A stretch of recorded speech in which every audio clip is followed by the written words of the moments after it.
रुक लेते हैं एक और बड़ी खबर का। एसआईआर पर सुप्रीम कोर्ट में सुनवाई हुई है। बड़ी खबर आपको बता दें, सुप्रीम कोर्ट ने एसआईआर पर चुनाव आयोग को सही ठहराया है। बड़ी राहत सुप्रीम कोर्ट से चुनाव आयोग को मिलती हुई नजर आई है। एसआईआर पर चुनाव आयोग के रुख को सही ठहराया गया है। आधार कार्ड पर चुनाव आयोग के पक्ष को सुप्रीम कोर्ट ने सही माना है। बड़ी खबर आपको बता दें, आधार निर्णायक प्रमाण नहीं हो सकता है, यह सुप्रीम कोर्ट ने कहा है। तो बिहार में एसआईआर यानी वोटर लिस्ट रिवीजन को लेकर सुप्रीम कोर्ट ने सुनवाई के बाद एसआईआर पर चुनाव आयोग के रुख को सही ठहराया है।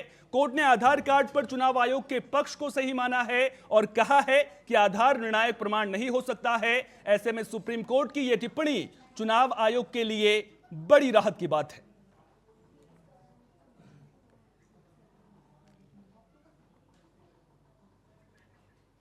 तो एसआईआर को लेकर के खूब घमासान देखने को मिल रहा है। मामले को लेकर के सुप्रीम कोर्ट ने 12 और 13 तारीख की जो तिथि है वो तय की थी और आज जब इस मामले को लेकर के सुनवाई हुई तो इसमें चुनाव आयोग को राहत मिलती हुई नजर आई है, क्योंकि लगातार विपक्ष की ओर से यह सवाल पूछा जा रहा था कि जब आधार कार्ड के लिए जो दस्तावेज लिए जा रहे हैं, आखिर उसमें माफ कीजिएगा जो एसआईआर की प्रक्रिया है उसके लिए जो दस्तावेज लिए जा रहे हैं उसमें आधार कार्ड को शामिल क्यों नहीं किया गया है। और अब सुप्रीम कोर्ट ने भी इस पर टिप्पणी की है, साफ तौर पर कहा है कि आधार को दस्तावेज नहीं माना जा सकता है, इसको पूरी तरह से प्रमाणित नहीं माना जा सकता है। और अब इस पूरे मामले को लेकर के कहीं ना कहीं चुनाव आयोग को बड़ी राहत मिलती हुई नजर आ रही है। ज्यादा जानकारी के साथ हमारे कंसल्टिंग एडिटर गोविंद ठाकुर हमारे साथ में जुड़ गए हैं। गोविंद जी, चुनाव आयोग के लिए यह बड़ी राहत सुप्रीम कोर्ट से, क्योंकि आधार कार्ड को शामिल न किए जाने को लेकर के कई सवाल लगातार विपक्ष की ओर से पूछे जा रहे थे। बिल्कुल सोहन, देखिए जिस प्रकार से कुछ दिन पहले सुप्रीम कोर्ट ने ही चुनाव आयोग के वकील से ये बात कही थी कि आधार कार्ड क्यों नहीं, जन्म प्रमाण पत्र को आप जो मान्यता देते हैं तो फिर आप वोटर आईडी का अगर क्यों नहीं आप दे सकते हैं।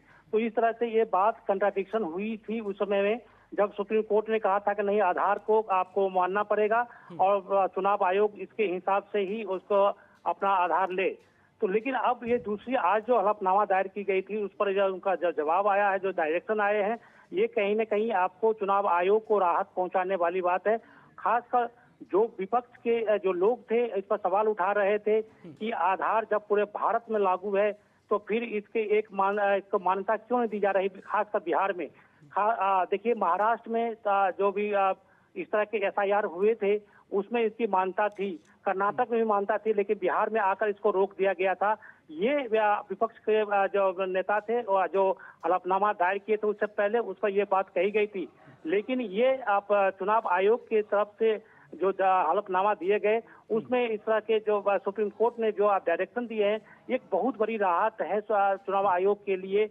तो अब जो काफी एसआईआर को लेकर जो 2-3 दिन से आप देख सकते हैं कि हंगामे चल रहे थे, उस पर अब एक तरह से चुनाव आयोग को भी एक बल मिल गया है कि उनका जवाब देने के लिए कि चुनाव आयोग को सुप्रीम कोर्ट की तरह सुप्रीम निर्देश मिले हैं।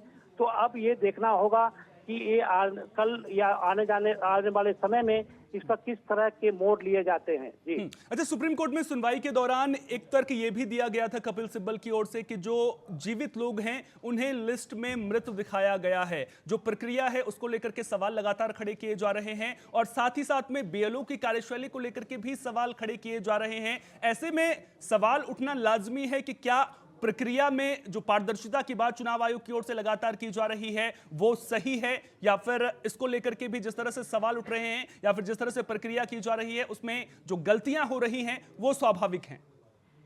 बिल्कुल सोहन, देखिए जिस तरह से सवाल उठाए गए थे सुप्रीम कोर्ट में और उस पर प्रमाण भी दिए गए थे कि जो जिनकी उम्र इतने साल के हैं वो मर चुके हैं लेकिन उनको जीवित दिखाया गया है, तो उस पर चुनाव आयोग की तरफ से अपना एक पक्ष रखा गया था कि इतने बड़े काम करने के समय में कुछ छोटी मोटी घटनाएं हो जाती हैं और इसको हम सुधार कर लेंगे, अभी हमारे पास टाइम है, जब फाइनल लिस्ट आएगा तो उसमें इसको हटा दिया जाएगा। लेकिन उसके बाद भी विपक्ष की ओर से और जो मामले की सुनवाई हो रही थी इसमें और कई सारे तर्क दिए गए थे, लेकिन जिसको नहीं माना गया। लेकिन अब जबकि चुनाव आयोग को भी इस तरह की जो अनुशासन दिया गया, तो अब कह सकते हैं कि दोनों तरफ से, एक तरफ से चुनाव आयोग को राहत मिली है तो दूसरे तरफ से चुनाव आयोग पर सवाल भी खड़े कर दिए गए हैं सुप्रीम कोर्ट की तरफ से कि जो जिसकी मृत्यु हो चुकी है आखिर उसके आपके ड्राफ्ट लिस्ट में कैसे है। यानी कि राहत जरूर मिली है, लेकिन साथ ही साथ में कुछ सवाल भी जरूर खड़े होते हुए नजर आए हैं। साथ ही साथ में यह भी कहा गया है कि कुछ सवाल आपसे जरूर पूछे जाएंगे, उनके लिए तैयार रहिए। बहुत बहुत शुक्रिया गोविंद जी, विस्तारपूर्वक जानकारी साझा करने के लिए।